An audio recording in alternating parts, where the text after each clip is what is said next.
பிரதமர் மோடியை பொறுத்த வரைக்கும் நவராத்திரி விழா கொண்டாடப்படும் நாட்களில் விரதம் இருப்பது அவருடைய வழக்கம். அதனால் இந்த பயணத்தின் போதும் நவராத்திரி விழா விரதத்தை கடைபிடிச்சிட்டு இருக்காரு. இந்த சூழலில் அமெரிக்க அதிபர் அளிக்கும் விருந்தில் என்ன நடக்க போகுது அப்படிங்கிற மாதிரி குழப்பம் எழுந்திருக்கு. இதனால் வெள்ளை மாளிகை அதிகாரிகள் ஒரு தர்ம சங்கடமான சூழல் இருக்கிறதாகவும் தகவல் வெளியாச்சு.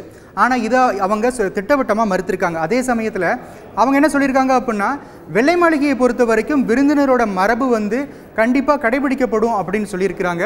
அதே சமயத்தில் விருந்தின் போது பிரதமர் மோடிக்கு உரிய மரியாதை வழங்கப்படும் அப்படின்னு சொல்லியிருக்காங்க. எல்லோருக்கும் போல அவருக்கும் தட்டு வைக்கப்படும், ஆனால் அதில் எதுவும் இருக்காது அப்படின்னு சொல்லியிருக்காங்க. விருந்து ஒரு பக்கம் இருந்தாலும் இருதரப்புக்கும் இடையில் நடைபெற இருக்கும் பேச்சுவார்த்தை உலக நாடுகளின் மத்தியில் ஒரு மிகப்பெரிய ஒரு கவனத்தை பெற்றிருக்குன்னு தான் சொல்லணும்.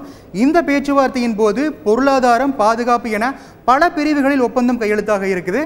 இந்த சந்திப்பிற்கு முன்பாக, அதாவது ஒபாமாவின் சந்திப்பிற்கு முன்பாக, அமெரிக்காவோட டாப் 10 நிறுவனங்களின் முதன்மை செயல் அதிகாரிகள், அதாவது சிஇஓக்களை சந்தித்து பேச மோடி திட்டமிட்டிருக்காரு. இந்த சந்திப்பில் இணையதள ஜாம்பவான Google, PepsiCo, Mastercard, IBM, Boeing உள்பட 11 அமெரிக்க நிறுவனங்களின் சிஇஓக்களை சந்தித்து பேச இருக்காரு.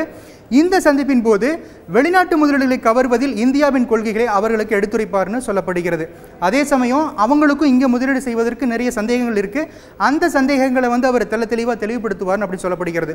ஒட்டுமொத்தமாக சொல்லணும் அப்படின்னா மோடியினுடைய இந்த அமெரிக்க பயணம் ஒரு உச்சகட்டத்தை எட்டியிருக்குன்னு தான் சொல்லணும்.